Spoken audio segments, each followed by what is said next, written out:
What's up, wrestling fans? Welcome back to Kayfabe or Die here with myself and the Buzz on characteristically on a Monday instead of a Wednesday, which is a new daytime, a new streaming schedule we're going to try running where we get you the Raw review at least super early and you can catch up on all of that kind of shiz nice and quick. Yes. So, as you know, I'm from Ireland, Buzz is from the States, and for some reason we've decided to amalgamate our love of wrestling across the seas and talk about it, or lack thereof love for some certain thing. I'm not overly disappointed at the two shows, but I'm slightly taking it back more so than anything else, I suppose. It's the thing of it is, it's just with everything going on right now, it's trickled into wrestling where it just feels kind of weird. I will say, I do think, and I know I've seen people complaining about the no crowd shows and stuff. I'll give both WWE and AEW credit where credit's due. They've managed to, more AEW because they've managed to keep it kind of semi-consistent, the wellness of it, but they're making the best of a bad situation. You know? Yeah, it's like it's smart for them to capitalize on not being able to have, especially any other sports or really anything else new, like out there right now. So it's very smart on both of them to capitalize on it. I don't have like any issues with like them having empty arena shows. It's just the shows that they're producing they're weird because it's like I just don't know if they know really what they want to do. Because like it, especially, I mean, both shows probably, but like Raw, it just seems like for a good chunk of the last few weeks, they've been using the same chunk of people, like week after week after week. They're not. I mean, I know they normally do that, but I would say, it's actually probably one of the things I'm actually enjoying a little bit more about Raw is they've really honed in on the Andrade and Selena Vega faction, which wasn't supposed to be a faction, as we all know. Like, I mean, Garza was supposed to go back down after Andrade came back, except he got over as hell and everybody loved him, so you got to keep him there. And Austin Theory, same kind of scenario happened, just circumstances came up and they're there now, and I quite enjoy them as a faction, and I like how, just due to how everything's gone on, that they kind of have to work with them. Yeah, and it's nice because it's not the Seth Rollins, it's different because it's a different group of guys. Like, well, except for that time that they put Seth Rollins in there.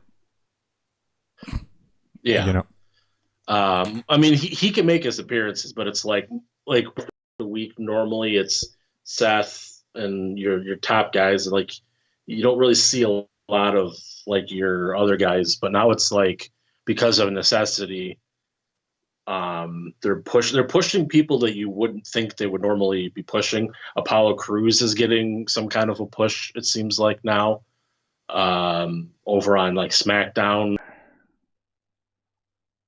Encoding overload again.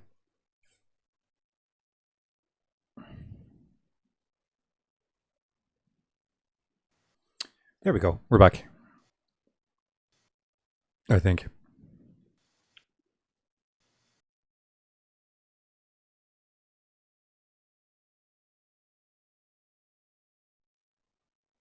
You're definitely frozen. Yeah, keep talking there for a sec.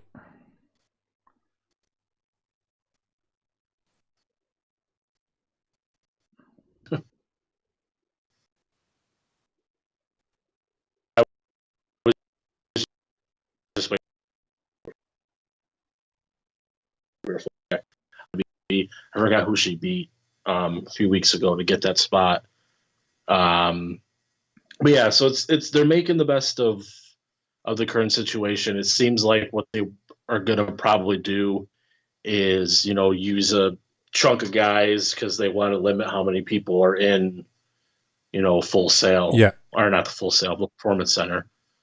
Um, and limit it. So they're going to have to use like a group of guys. And that's especially if they go back to taping, because there's rumors that they're going back to the taping shows instead of doing them live again, because Vince thought that it was going to be a breach of like not getting their money if they weren't doing a whole bunch of live shows. Yeah. But the companies were like, yeah, no, you're good. So they might go back to doing tapings again.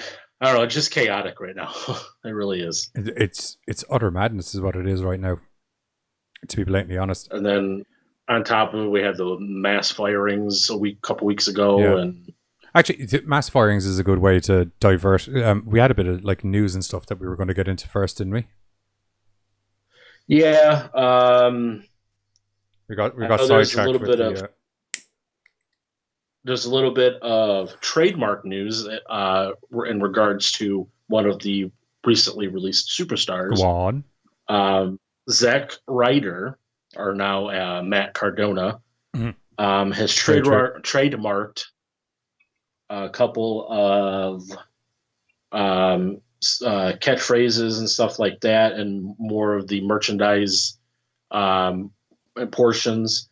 But supposedly he had used the same trademark lawyer that Cody used for AEW and a lot of their trademark stuff that they were trying to get from WWE when they were first starting to open, right. Which has a lot of people hinting to maybe Zack Ryder might be going to AEW, and plus he has that close relationship with Cody. So it could be maybe Cody just like, hey, this is my trademark lawyer. He's been pretty good. Go ahead and give him a shout out, or give him. You got my name back. But he trademarked Always Ready with a Z, not an S. And very original, I have to say. Yeah. I think that's it. I thought there was another one, but again, Internet Champion. Okay. He also trademarked Internet Champion, which he used back a long time ago. Yep.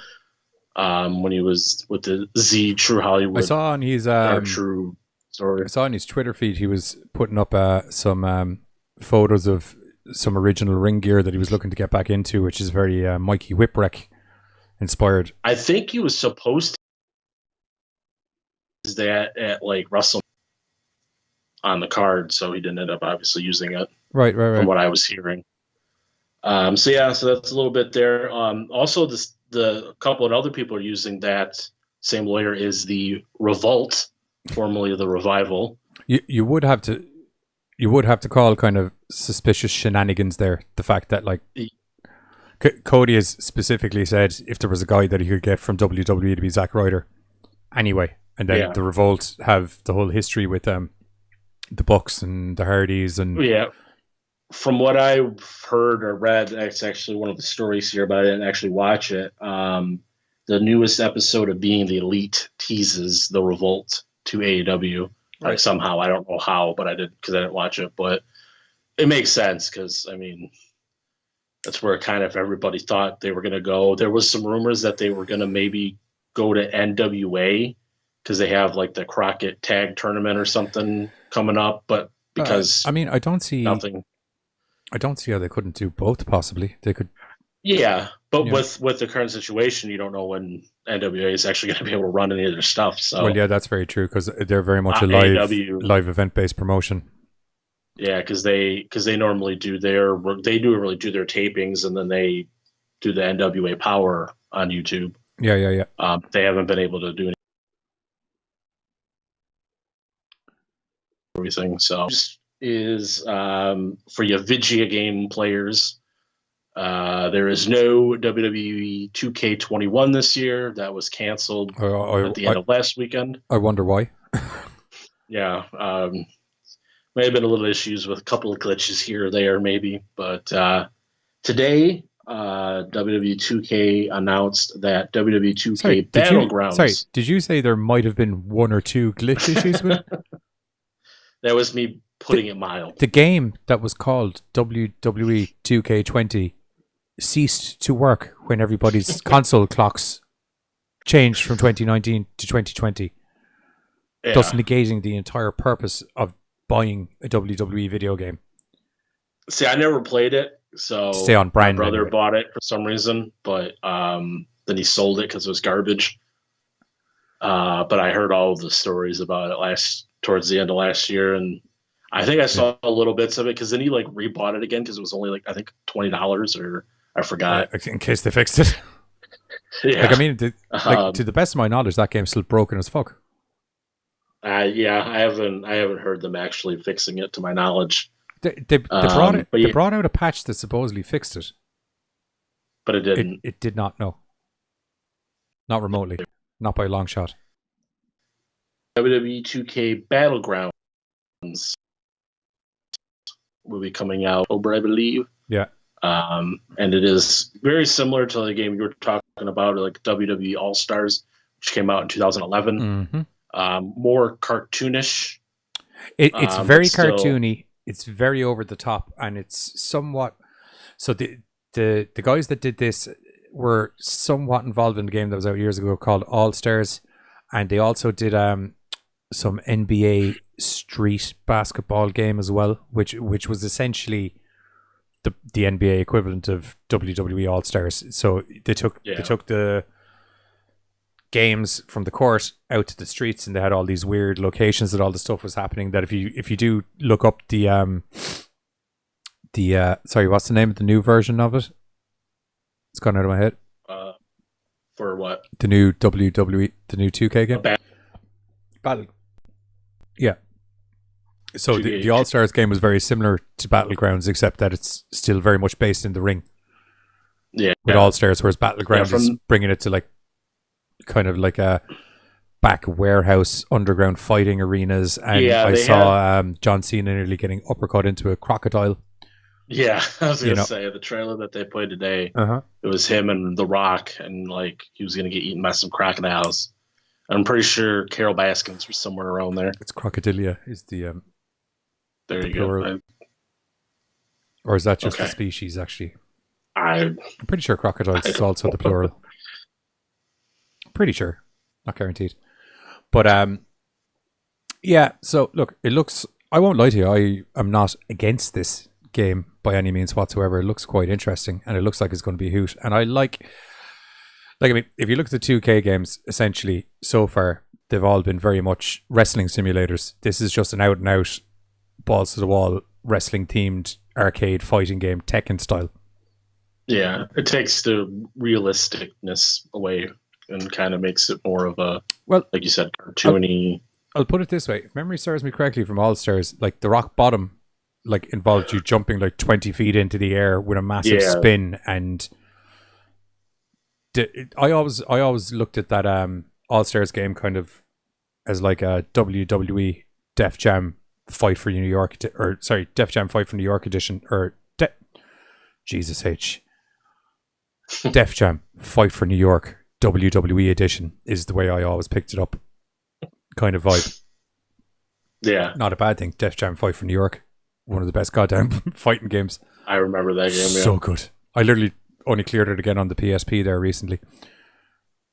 It's a hootenanny full of fun. Hootenanny. Goddamn hootenanny. That's what I'll tell you. Hootenanny. So yeah, that comes out this October. So look for that at your places that sell Vigia games when you buy it, and it'll be interesting. Like I said, I think it's something that I honestly think was originally going to come out because it seems like they have a lot of like already having a trailer.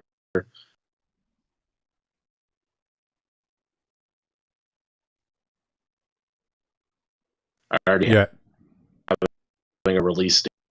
It'll be interesting. So, but that should be it about for the news bits. That's pretty much all of the news bits. Okay, cool. I mean, there's more, but I'm not gonna. news bits can go on for days, but those are the more recent news bits. Cool. Okay, so we will cut to SmackDown, I suppose, would be the most logical. Okay, SmackDown logo, clickety boo. If there's any slight streaming issues, I'm trying to work on some new encoder settings and stuff so we don't have so many crashes. And if Facebook is watching, because they won't let me download HD versions of our fucking shows out of Facebook, which is very annoying. Shake my pen at you. Yeah. Mm-hmm.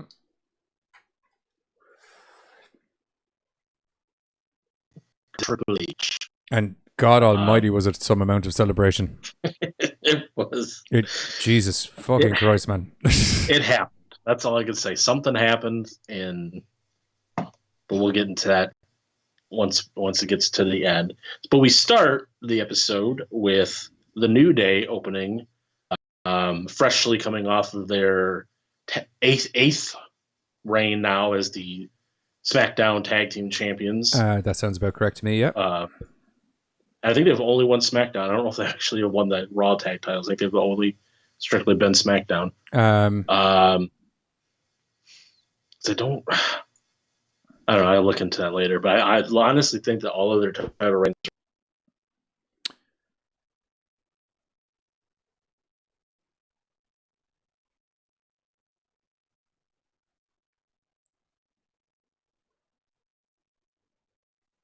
Yeah.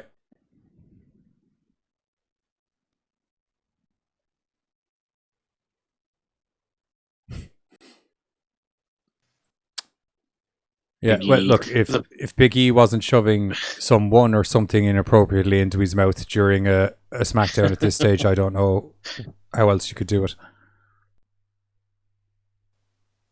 Corey Graves was not having it by the look of his face. He was like, "Get the F off of me now." Some could say that Corey Graves was none too impressed whatsoever. No. At all. So that goes on for a little bit, and then the Lucha House Party came out for some reason. And we're like, you guys are good, but... You guys aren't Lucha. Exactly. I was like, okay. Cool. And then... Reconnection successful. Just give it a sec. Here we go. I don't know how you're supposed to keep these. This is fucking pain in the ass. Anyway,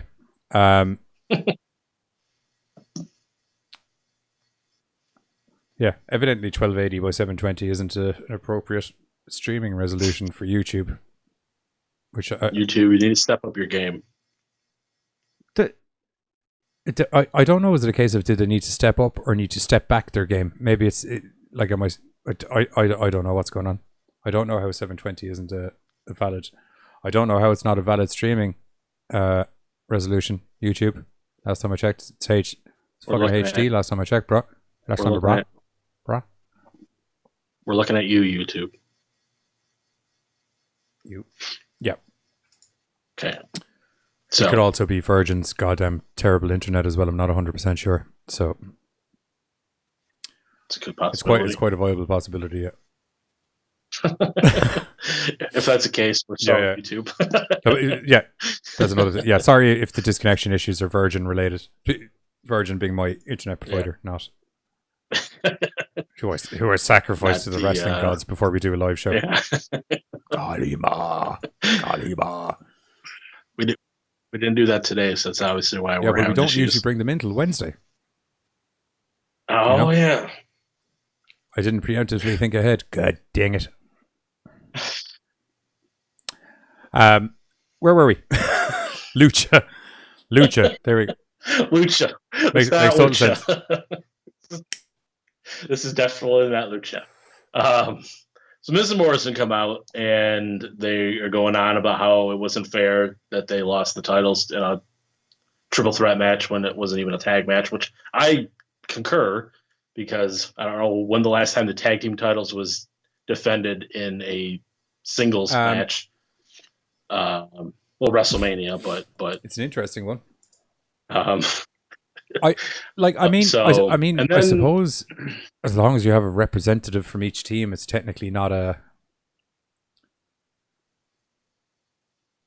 completely unheard of. Do you know yeah, what I mean? It was a bit weird seeing a triple yeah, threat tag match with 3 people, but didn't get sick, then we wouldn't be where we're at. So person that's if the Miz didn't get making sick, all we the still would have a Roman Reigns. that's true too. Quite possibly. Anyway, Um, can't guarantee, but so after all that, Grand Metalik says something in Spanish that I don't know what he said, and nobody knows what he said. And then the Forgotten Sons come out. I do like the fact that they're letting people cut promos in their own language, and I like it. Yeah, But it's like, say, for instance, it works for Andrade because Selena Vega's there, who speaks it in English. Then, yeah. do you know what I mean? And it also works for Asuka because it's just absolutely batshit crazy, and you don't need to know what she's saying. And she kind of trickles in some English. Yeah, she trickles in a bit of English, so you know what the gist of the sentence is. And I will say, in her defense, just the way she acts while doing the lines, I don't think you particularly need to understand what she's saying to get what she's saying. Do you know what I mean? Yeah, this was just Grand Metalik talking, and then like Lindsay around. I was like, "Yep." Mm-hmm. I'm like, "Okay," I don't know what he's saying. He wasn't translating. And then they're like, "What did he say?" And then like you're about to say it, and then that's when the Forgotten Sons came out, and then all hell broke loose. Yeah, all the teams fighting in the ring. I kind of like the. I kind of like that the Forgotten Sons. I don't know if it's going to be technically like a push yet because it's kind of early, but I kind of like that they're like being used. I'll tell you, they're probably going to get more of a push. It's the weird flip dichotomy of the way the main roster works. They're probably going to get more of a push on the main roster than they did on the NXT. On NXT. Because I was about to say the training roster, and I was like, that's not right. I don't like they don't know how to handle big guys down in NXT as such. Do you know, like Keith Lee, and you got Lee Dijakovic and Damian Priest. Yeah, sorry, I had Archer in my head because he keeps doing this. But like, other than those 3 guys, they've never really known how to handle the big dudes. Lars, and even Lars, they didn't really know how to handle Lars either. He just came down to murder people. Like, he literally got the same treatment he would have got on the main roster. Do you know what I mean? Actually, speaking of layoffs, he's the guy I was surprised. I was just going to say, why did he not get laid off? Yeah. But man, I thought about that like a little bit after the layoffs were announced. I'm like, wait, why didn't Lars Sullivan get like? Don't get me wrong, the porn thing is not a good reason to get rid of him, and if he's actually gay, it's not a good reason to get rid of him. There's a lot of other surrounding BS that happened there as well. Do you know what I mean? Oh God, we're stream lagged out again. Sorry, one sec. No, we're back. There's a lot of other crazy BS surrounding it. Yeah, no, I was quite surprised when the names came out, and I was kind of like, huh. I would have. He's a name that like you completely forget about until. Well, it's because he showed up and he disappeared very, very quickly. Do you know what I mean? It's been a long time since he's been like relevant. That's one way of putting it. Yeah, you know. So let's move along. Yeah, moving on. Next, we got Gulak versus Corbin. Yes. This is a money. Oh, that was almost bad. I almost pulled myself. I'm glad the technical difficulties are on your end for once. My finger got caught on my headphones and almost pulled everything forward. Yeah. Corbin and Gulak had a match for a qualifying match for the Money in the Bank, the absolutely batshit crazy Money in the Bank match that we're going to have. The climb the corporate ladder Money in the Bank, which, if any of you don't know, starts off on the ground floor of WWE HQ. They have to battle from the ground floor to the roof, where upon arriving on the roof, there's still a ring, and you still have to do a Money in the Bank match just on a roof. Yeah, I heard that they already filmed most of it already. From what I heard. Yeah, it's pre-recorded and they're going very cinematic with it, I hear. So I won't lie to you. If someone doesn't fly off that fucking roof. If we don't have an attempted murder. Yeah, well, I mean, I'll put it this way. We're yet to see Uncle Alan. Yeah, that's true. And he got buried with the hand. And Apollo Crews got hurt, so maybe somebody sneaks their way into the match because he's hurt. He might not be cleared for Money in the Bank, so Uncle Alan might rise from the dead. We'll talk more about his. We'll talk more about that injury. Yeah, we'll talk more about that in a little bit because I won't lie to you. Charlie Cruz was a bit of a bitch on Raw. She turned it up to 10 tonight. Yeah, man. They is that intentional scripting that they're kind of like, oh no, you're the backstage. I don't know. You're the backstage bitch now. Like, I don't want to get into it because we'll get into it on Raw, but like, you know, if Mia Yim's the head bitch in charge, she's the backstage bitch. Yeah. BSB. Yeah. For some reason, she had to interview Zelina and Andrade twice backstage. She did the first time, and then like later on the night, we're like, one more question, and she's like, no. Yeah. But whatever, we'll get into that when we get to Raw. Gulak and Corbin had an decent match. Brian was on the outside in Gulak's corner, and then out of nowhere, Nakamura and Cesaro showed up and attacked Brian, distracted Gulak. Baldy bastard Baron Corbin to get the win. Baldy. Where is Sammy? He didn't. Yeah, he wasn't there. I don't know. There's some heat on him for some reason. I was almost wondering if they were going to have Cesaro and Nakamura join up with Corbin because it seems like he always needs a couple of henchmen. I'd rather not, thanks. No, I'd rather not too. I'd rather. Since if we could avoid that, please. Dolph seems to have graduated to the Mandy Rose Otis storyline, and Robert Roode is somewhere. I don't know where he's at. If we could avoid that, please, WWE, that would be that would be grand. Because I'm just like all they've done for like 2 years is pair Corbin up with two dudes. Everybody hates the Vortex of Evil that he makes. They break up said Vortex of Evil and then just pair him up with 3 other fucking dudes. And it's like, it's still the Vortex of Evil. It's just different people. You didn't even change the head of it. When they tried putting the Revival with them at one time, and then that got squashed. I'm really upset. Like, when they had Revival and Orton, you know, when they were like a FT or KO, that was good. Yeah. For like the week that it happened. They had something there, and it's going to be something I think that they're going to very much regret at a later. Well, they're going to regret it straight away the minute they have their first match with the Bucks on fucking AEW because it's going to be a cracker. Yeah. So I can't. That actually where I'm going to maybe possibly start watching AEW more is if the Revival show up. You don't watch it at all. I'm having a hard time with it's like certain aspects of it. Yeah, I feel like I won't lie to you. I think a lot of those aspects have actually been resolved.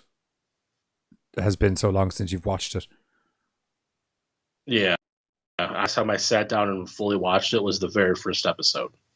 I may have watched a match here or like flipping back and forth while NXT is at commercial. Yeah, but other than that, that's all I've watched. All right, the very first show. Let's knock on. We're taking our time with the matches of SmackDown because there's a segment coming up with Triple H pretty soon that takes up pretty much 50% of the show.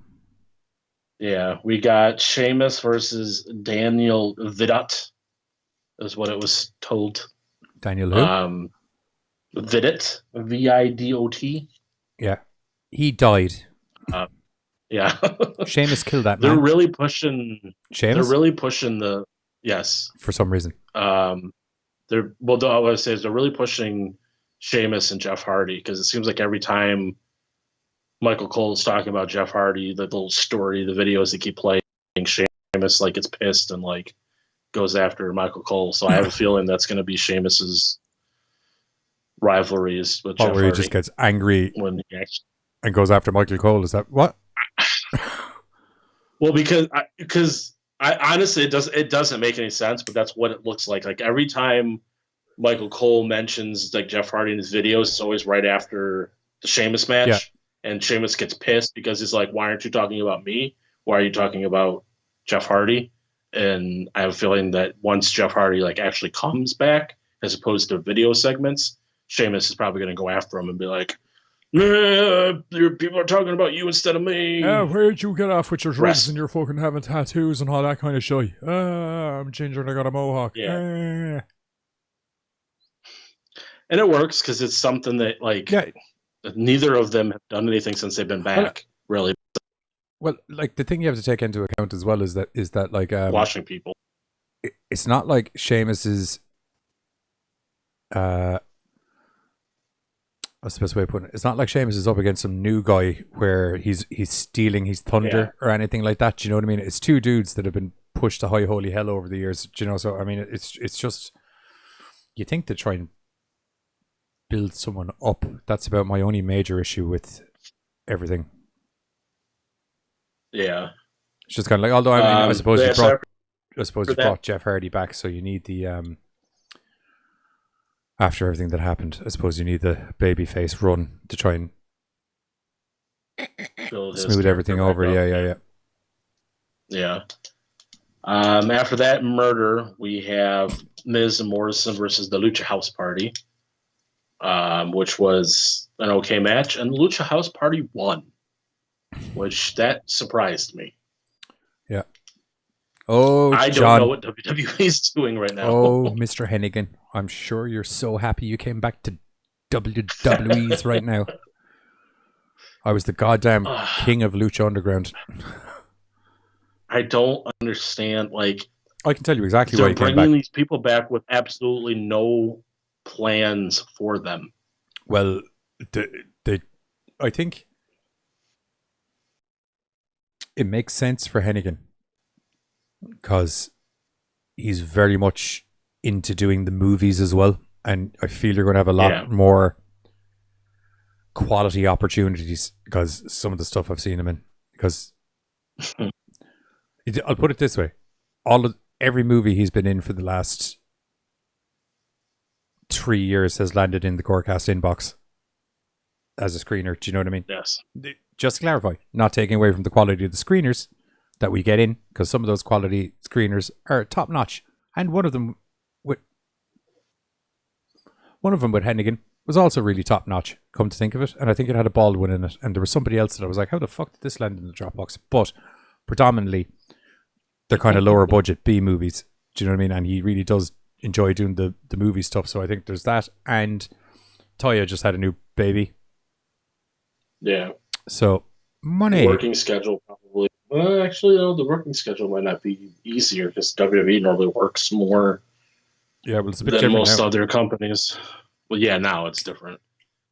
Well, I mean, if you look at his working schedule there, I mean, he's not actually on crazy amounts. He's there for like a week or two, then you don't see him for a bit, and he's there for a week or two, and you don't see him for a bit. Which is honestly how I feel like it always should be, even like post stuff going on, virus stuff going on right now. Yeah. I feel like that's how it should. Like, I mean, you have so many high quality wrestlers there, and you have so many semi storylines that you have floating around that you've never fully fleshed out or fully finished or anything like that. And to be blatantly honest, the ability to just plain and simply do a bit of storyline, give someone a week or two off, and you leave the bit of storyline on a cliffhanger, and then just as it starts to go out of people's heads, he's back on next week. More stuff picks up, and this is how you can do a nice rotation of storylines. Especially on Smackdown, because they only have 2 hours to fill. It's easier to have less. Realistically, on SmackDown, especially on SmackDown, because it's only a 2 hour show, and it works on the AEW side of things, and it works on the NXT side of things, because they're also only 2 hour shows. There's 3 or 4 smaller storylines that are revolving, and they take place over whatever matter of weeks. And then there's the one kind of constant storyline that you use as the backbone of the show. And then those kind of rotate in and around each other, but they just don't seem to do that. Yeah. So, and then you got Raw with 3 hours. It's even a bigger clusterfuck. Fucking tell me about it. So we'll move on because we got a couple more matches to go before the H celebration. Yeah. We got Lacey Evans and Sasha Banks, which is another qualifying Money in the Bank qualifier. This is actually a pretty decent match. Yeah, nothing wrong actually. With this. Perfectly fine, yeah. But they're really seeding the Sasha Bailey split. Yeah, I really thought that milked that out a little bit longer. I mean, they still got a little bit of time. I'm hearing it could be SummerSlam, which would be August. Yeah. So, because they might do like a secondary maybe feud after, because Lacey or Bailey's got Tamina at Money. Say in the year 2020 is Tamina fighting for the Smack. Yeah, it's a but great big old ball of fun. Lacey, yeah, Lacey picked up the win because of distraction with Bailey. She tried to get in the ring and grab Lacey, and then the ref was trying to stop her. Well, while that was happening, Sasha got a pin, and Bailey was taking forever to get out of the ring so the ref could go do the pin. So then Sasha got up, and then she was kind of yelling at Bailey. She turned around and got the women's right in the mouth. Lacey Evans gets the victory and moves on to the Money in the Bank ladder match. So Banks isn't in the ladder match at all. Nope. So nope, because the last qualifying match is this Friday. So likelihood is you probably won't see much involvement from her. She might be in the Tamina match. She'll probably be cornering Bailey, probably, and might have a possible. Oh yeah, sure. The Money in the Bank's only for Money in the Bank's for a contract on a match. Sorry. Yeah.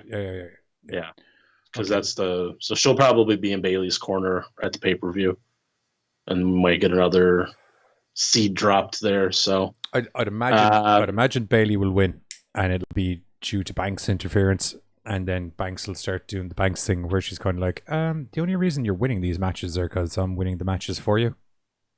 Exactly. That kind of thing. Because right now, kind of like what happened with Drew and Corbin. Yeah. When he was in the Vortex of Evil. Do you remember? Because that's how Drew got out of the Vortex of Evil. Because he was kind of like, you are aware that I'm the one coming out here and just kicking people in the face and you're cleaning house. And I'm bigger than you big shiny-headed fuck. So for the women representatives as of right now, for the Money in the Bank match, we have on Raw, Asuka, Nia, and Shayna. On SmackDown, we have Lacey and Dana Brooke. And then the last spot will be found out this Friday when Mandy Rose takes on Carmella for the final spot. Thinking it's gonna be Carmella, I think, because I have a feeling Sonya might cost Mandy the match this week. So, but next up, we have the the women's tag titles are on the line when Bliss and Cross go up against Carmella and Dana Brooke, and it really wasn't much of a match. No, it was not. Don't really remember anything happening besides Bliss and Cross using some weird new finisher that looked like a doomsday device, kind of, or I forgot what it was, but they used some weird finisher to win the match. Yeah, that's one way. Some they came to blows, and some sort of finisher was involved. Thing.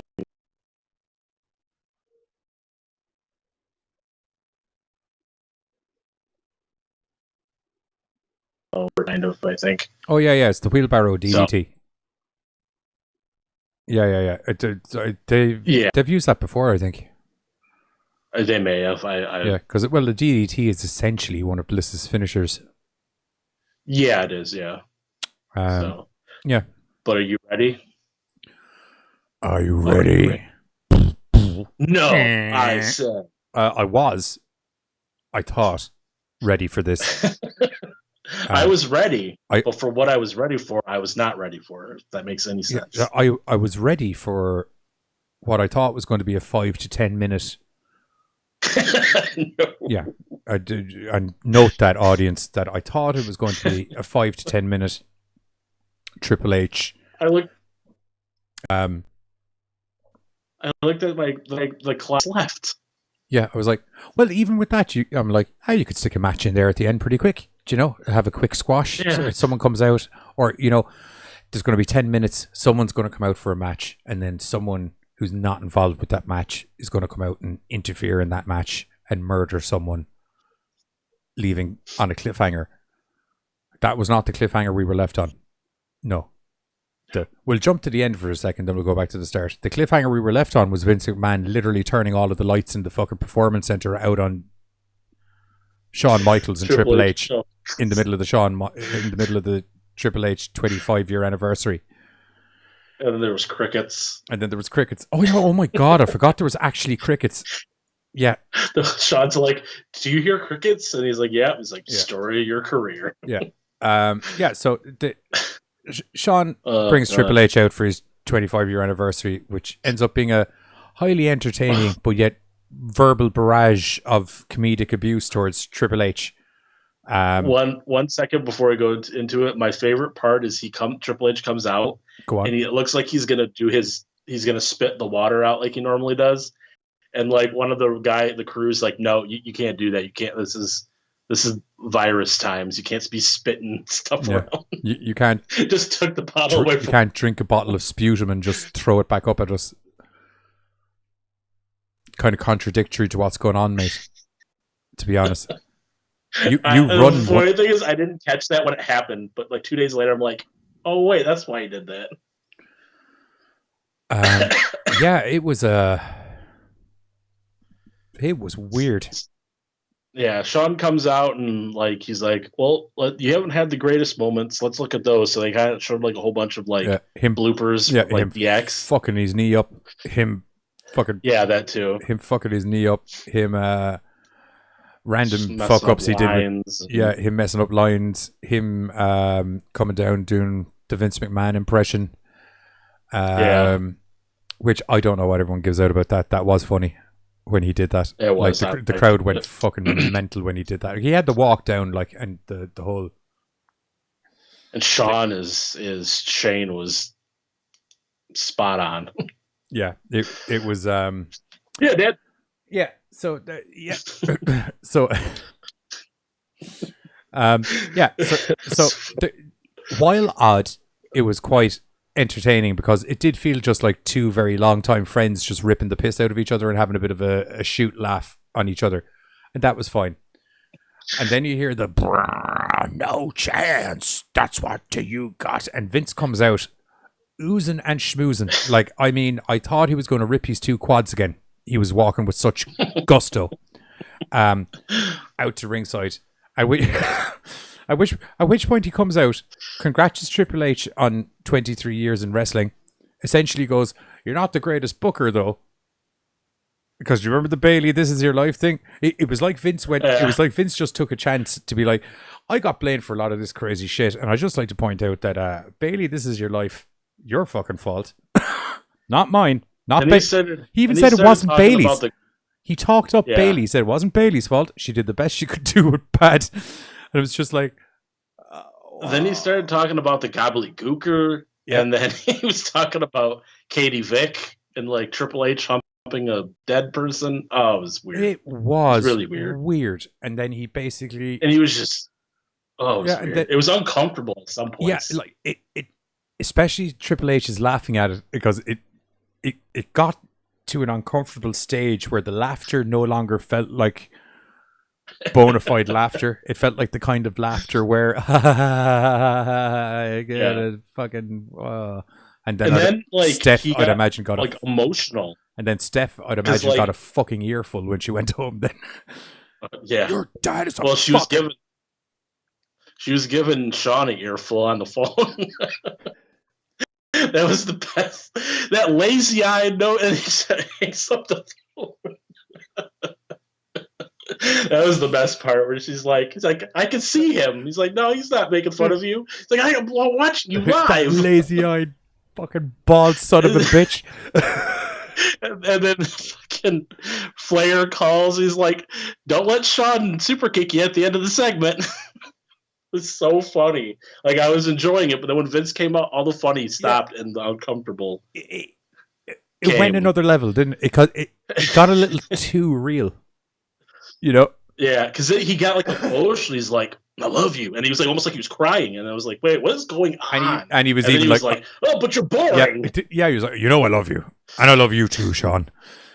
Yeah. He felt like it. But you're boring. It felt like it was Triple H's 50th birthday party and he's really drunk and possibly highly medicated father-in-law got sent up to do a speech. Yeah. It's essentially how it felt by the end of it. It was crazy. Yeah. It was crazy. We're going to have to move on really quickly. We're nearly an hour. Jesus. Well, we're done with SmackDown. Yeah, we're done with SmackDown. Yeah, so we were doing streaming it. I'm normally a lot more, if for any first-time viewers, I'm normally a lot more on pace with, we need to move on now. But while there were streaming issues going on, I was waffling about the wrestling madness. But yeah, the weird thing with this whole scenario before we move on was this was literally 40 minutes. It was a long time. It was I may have felt like this was longer than it actually was. Was it? It was about 20, I think. It was only 20? It felt like it went on for fucking years. Anywhere from 20 to 30. I don't know exactly when it started, but it was a good chunk of time. Because it even had an ad break. Like, that's how long it went on for another 10 minutes after that. Well, then that's probably longer than a fucking 20. Sure, I mean, it could. Before we move into Raw, it might have been 30. Before we move into Raw, like, I mean, like there's a 6-man tag and stuff that was 40 minutes and it had an ad break. So yeah, because that was all together because they had the little bit of the MVP lounge or whatever at the beginning, but like majority of it was the match. Okay, easiest way of describing the time frame it was definitely under an hour, longer than it needed to be. It was definitely under an hour and most certainly longer than it needed to be. Yeah, that's the easiest way of doing it. Anyway, considering we digress. So after talking about how Triple H took up a load of airtime and stuff like that on SmackDown, we're going to take a quick musical break here with some music from Trips himself and his original music. Hunter Hearst Helmsley. Back when it used to be Hunter Hearst Helmsley. And the Blue Blood. That's it. And we're going to be back after this brief musical interlude. We'll catch you in a couple of seconds.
And we're back. Sorry about that. It would appear the song was shorter. it would appear the Triple H song was a lot shorter than the segment that we used to lead it into. Anyway, as you can see, It's an older WWF song. Yeah, so. yeah. Anyway, we were discussing a bit of tits and ass in the new Castlevania series there on the ad break. Yeah, as I was saying, I probably wouldn't recommend it for your 14-year-old daughter, especially season 3. Yeah. If the bloody graphicness of it all isn't a major issue, especially because it's animated, so it's not as bad. So I don't know. It's pretty. I don't. It is. Gory. Season 2 gets pretty gory. Yeah. So I would probably leave her a year or two before she delves into that completely. Yeah. He also told me that he got her to subscribe to our Corecast channel, and I was just like, I don't know she did. I sent her the link. It was the day that we hit 100 subscribers. I was like excited. Oh, okay. So no, it's okay. I was it's okay. Here's it's okay. You just do me a favor. If she's watching the stream, you let me know.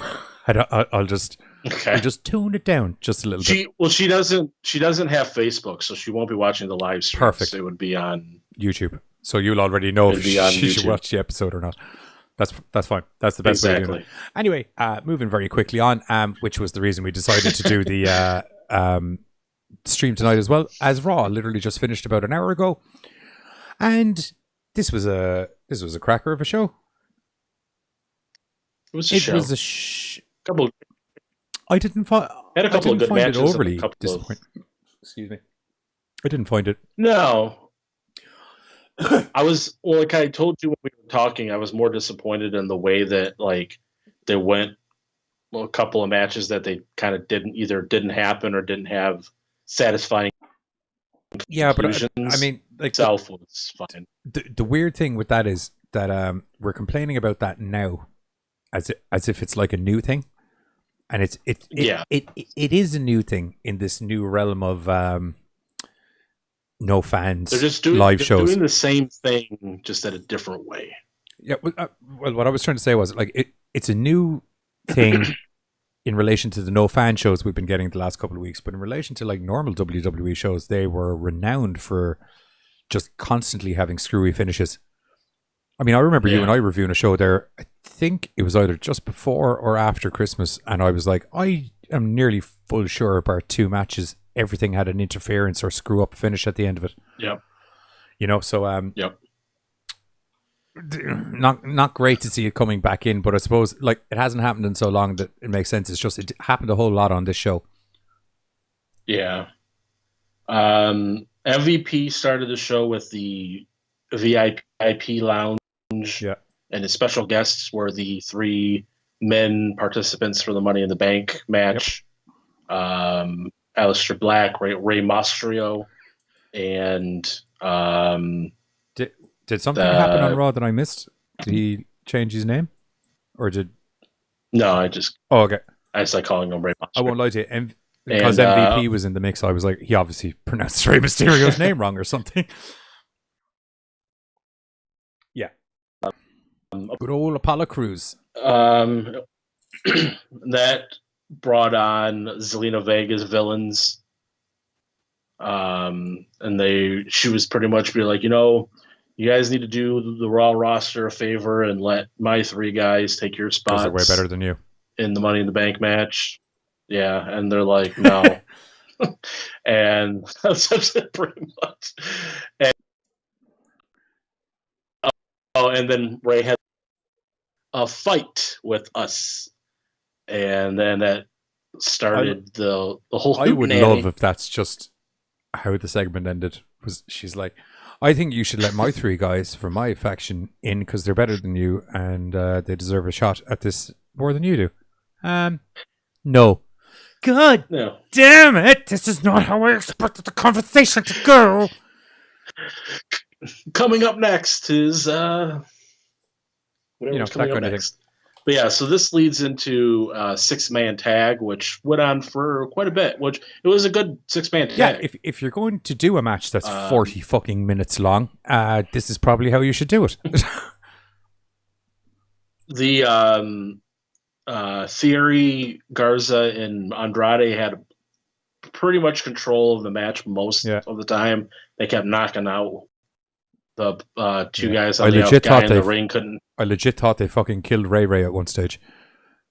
Yeah. Yeah. And then Garza took his pants off and like put it on Ray and they threw him out and it almost looked like the pants were like attached to Ray. So it looked like he had a cape on as he was going through. Just to clarify for anyone who hasn't been watching Raw recently, he was wearing pants underneath the pants that he took off. It's not like he's just swinging dong around. You know. He has like tearaways. Although I wouldn't mind seeing his dong swinging around. Underneath. Isn't that right, ladies? Huh?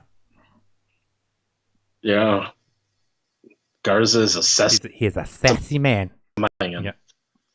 Chuck, because that's all he keeps doing is hitting on Chuck backstage. Like I know a lot of main roster wrestlers are quite good looking in general, but I have to give the Selena faction credit. They're a very good looking bunch of people. Yes. Like bar theory, if you were to look up like, you know, sexy Mexicans on Google, they'd probably be three of the first people to pop up. No, don't. The funny thing is, no, Google. Like stop. Shit. I said okay and the words Google at the same time. Jesus. Bringing up sexy Mexicans. Jesus Christ. Yeah, that's the last thing I need to show up in my fucking. YouTube will really be mad at us then. Let's have an old look at his search history. How to dispose of a body. Goriest horror movies of 2020. Sexy Mexicans. It's funny is Garza looks like he's almost transforming into. Actually, it's a very weird assortment. It's a very weird assortment. The other thing I looked up was how to do chimichangas in an air fryer. Figure out that for a mix of shit in Google. Ha! Target advert me that, motherfucker. Actually, no, you probably could. You just have a sexy Mexican showing me how to cook a chimichanga in an air fryer while watching a Serbian movie or something like that.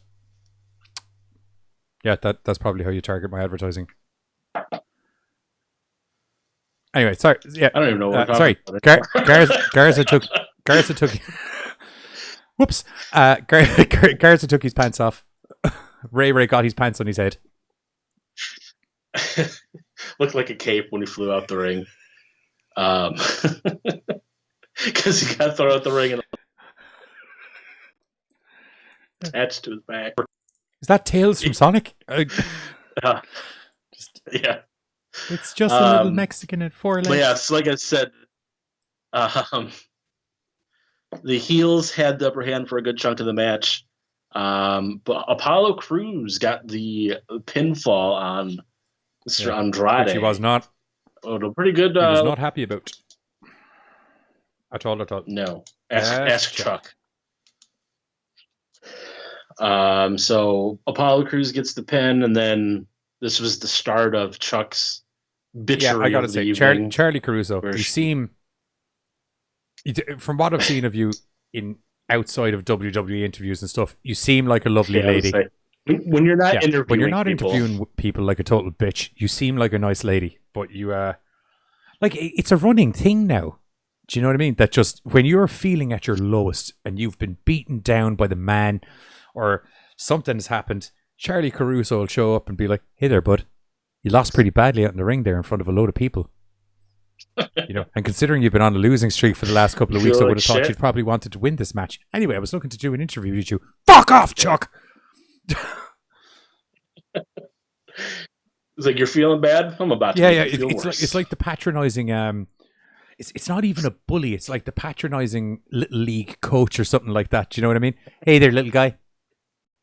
Yeah. How are you feeling? Yeah, you didn't do too well out in the ring there, did you? You almost did it. Yeah, you almost had it. You almost had it.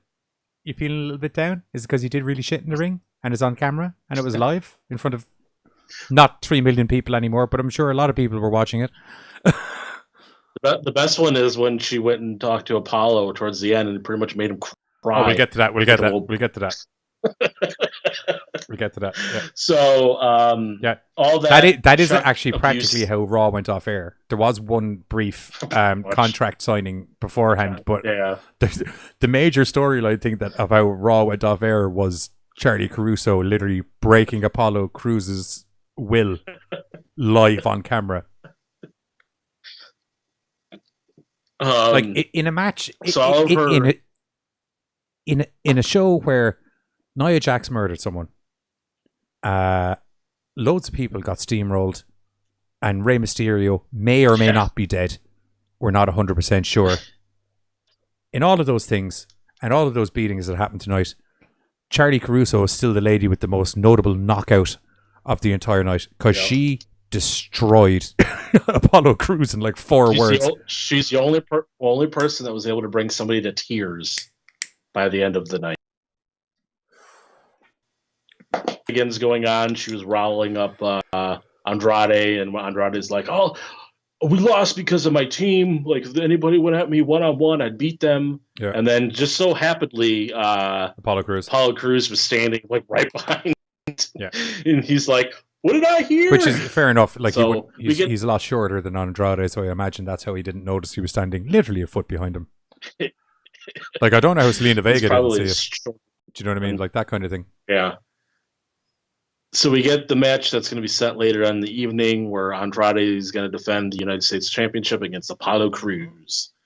Next up, we have the triple threat match that didn't happen between Asuka, Baszler, and Nia Jax because they just started beating the shit out of each other before the bell rang, and then they're just like, we're not having a match. I was like, when did that happen? It was very fast. Like, that's a new thing to me. Like, ordinarily, if 3 people that are supposed to be having a match with each other start kicking the piss out of each other before the match happens, customarily the ref just runs around like a headless chicken for 5 minutes until 2 of them land in the ring, and then he just goes, "Ring the fucking bell!" Exactly. But then when it's a triple threat, there's no rules, so might as well just start the match. Like, ring the bell. There's no rules because it's as a referee.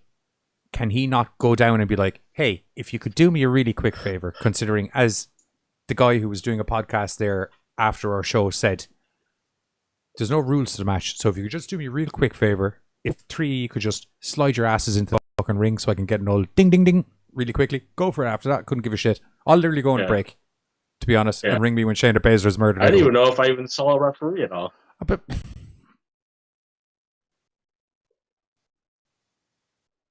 like, they came out, Baszler came out, and then they started fighting. I literally don't even think I saw a referee. Yeah, it was very strange. I was kind of excited because I wanted to see like Baszler attempt to like humble Nia Jax, but it didn't happen. I'd love to see Nia. Like, don't get me wrong, I know Nia's not legit intentionally injuring people. Do you know what I mean? But it'd be very interesting to see what would happen if she accidentally fucked up Shayna Baszler. Yeah. Because she... Hoo-wee. That lady. Yeah. You don't want angry at you. So after that... And Nia's got a whole lot of neck to bite. Do you know what I mean? Yeah. We had a no contest in this. Squash. Yeah, Bobby Lashley murdered some dude. And then we had Liv Morgan and Ruby Riott, which Liv Morgan won, which seemed like it was a surprise to you when I told you. You weren't, didn't seem like you were expecting that outcome. I must have been taking a piss. Yeah, I wasn't expecting it because It wasn't a very long match either. So short you would call it a squash? I actually missed this match. I was literally taking a... The funny thing is Ruby had the upper hand all until the very last move that... Was it a sneaky Liv scenario? No, it was... You know that move that she... I don't know what she calls it, but it's a move that she like... I don't know. She does something off the ropes and like turns it into like some kind of... It's her new finisher. I honestly don't know what it is, but it's some kind of like... She bounces off the ropes and like grabbed Ruby and like slammed her face into the mat. Like from... it's hard. I can't explain it. You'll have to go back and watch it. But whatever it is, saying, she bounces off the ropes, she runs up and swings her legs up and drives Ruby face first into the mat. She like goes... Her legs go through the ropes. Liv's does, like she's facing the rope. She goes through the ropes, bounces back. So her ass is in the ring, or her ass is out of the ring? No, her ass is in the ring. Her legs are out the ring. In between the ropes, and it like catapults backwards, and then when she's going back, she grabs Ruby. She's standing back towards the ropes. She grabs her and then like by the neck and like slams her head down. I don't know. It's really hard. It's kind of like a springboard flatliner. Okay. Yeah. Okay. I was just trying to get a vibe for it. Yeah. It's just springboard flatliner. It wasn't a sneaky roll up. That's good. That's all. She actually. I was mostly surprised just because she won last week as well, didn't she? Yeah. So I kind of I'm surprised in a good way because I wouldn't mind seeing her get a push. She's really good. It's just weird because Ruby's so freshly back from injury. You'd think that they would start. Yes. Normally, when people come back from injury, they kind of get some kind of a push, and she has not had anything. Well, since she's been back. It's a hard one to say, really, because dude. Like, I mean, in relation to some of the other wrestling news that's going on, like a lot of people have said that Vince's whole mentality to everything that's going on at the moment, as was proven on fucking Friday night, is just he's hit the fuck it switch with things. A lot of it I hear is because of the bankruptcy of the XFL. His like whole attitude towards everything is like he doesn't care. I'll tell anymore. You, at the risk of preemptively calling things what everyone else is calling it, the fuck it switch now. Give it like 4 months, will be known as a nervous breakdown. Yeah. Do you know what I mean? You want to breeze through the rest of this? Yeah, we might as well blast through. Jinder returns, squashes Tozawa. Yeah, murders Tozawa. Cruz and Andrade have their U.S. title match. Really good match up until the ending, and then Cruz's knee blows out, and they stop the match. Andrade wins. Cruz gets carried backstage.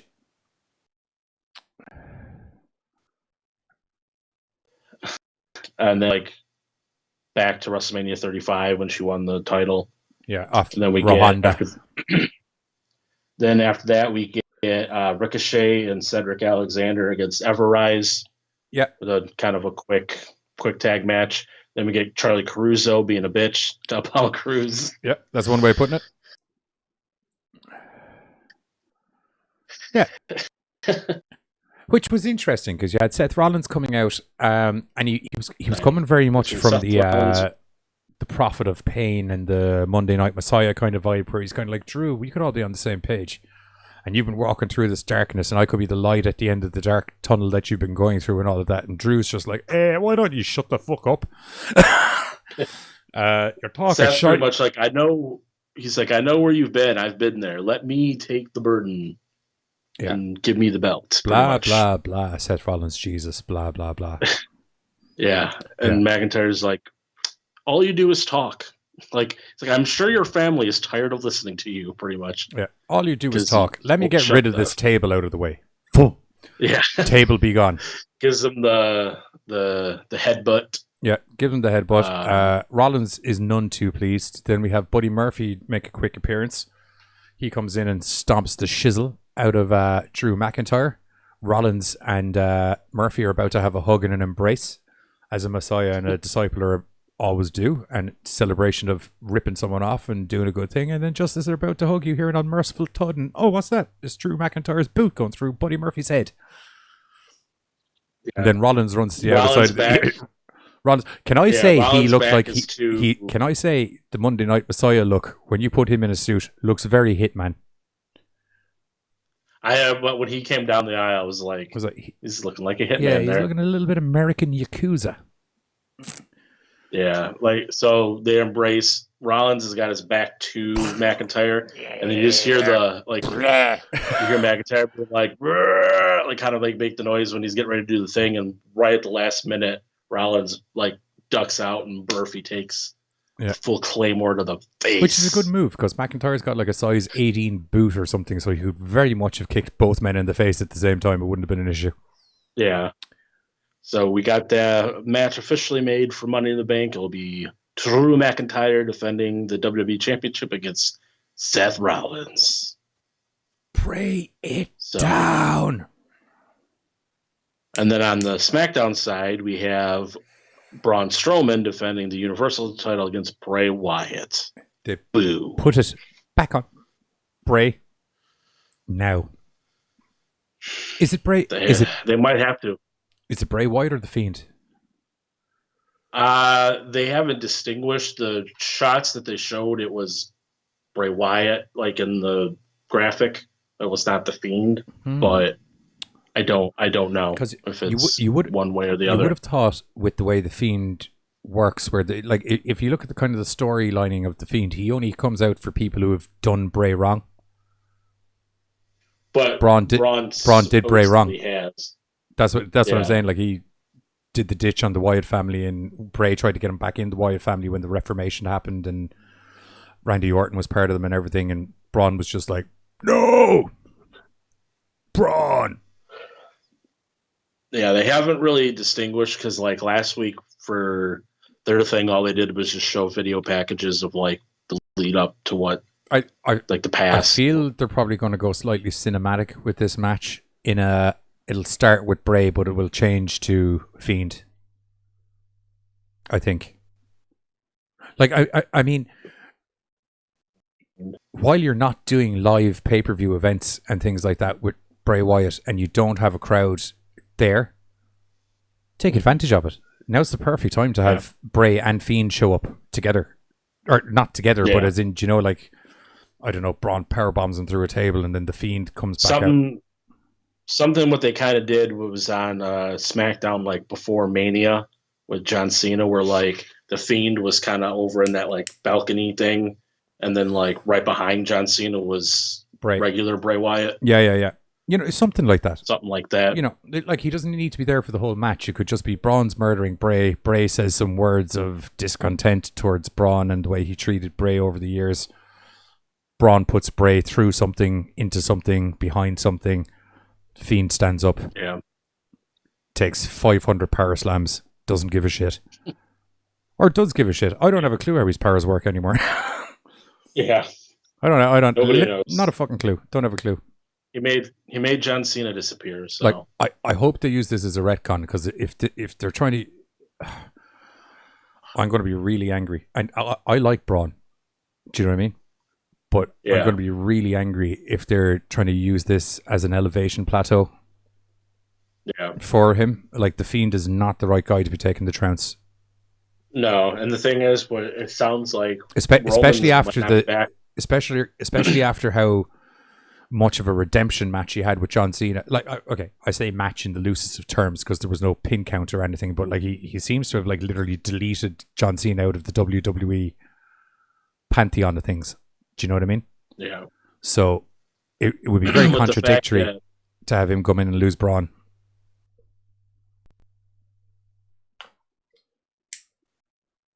With the fact Roman won't be back till COVID's gone.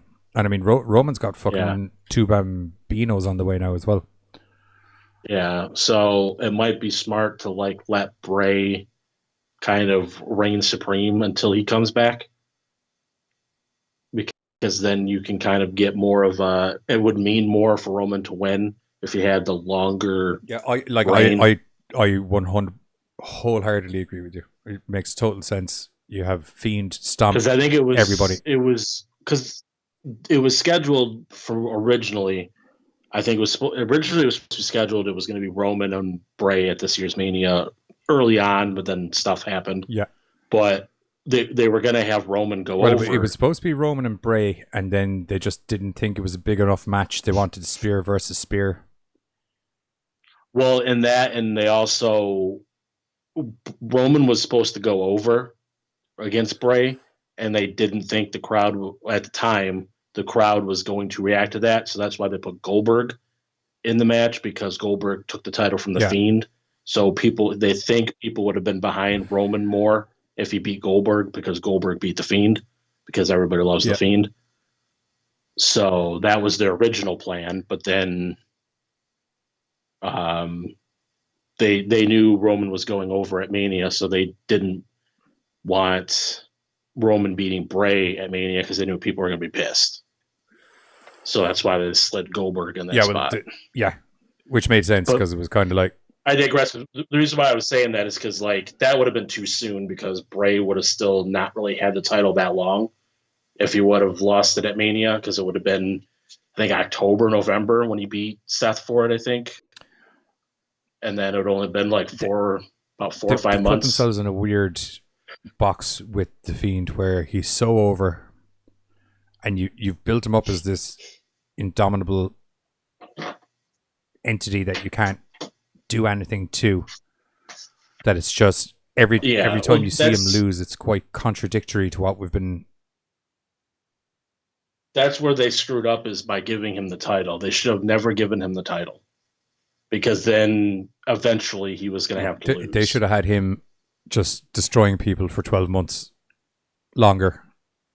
Like they should have had it to where Seth and him had the Hell in a Cell match, whatever, that ended in disqualification or whatever, and then they got drafted to separate shows. But I mean, like, if you look, but then they had to go back. If you look at the list of people that are there on the I did Bray and Mischief over the years, like John Cena and Kane and all of those people, you could have got 12 or 18 months out of Bray just working through a hit list.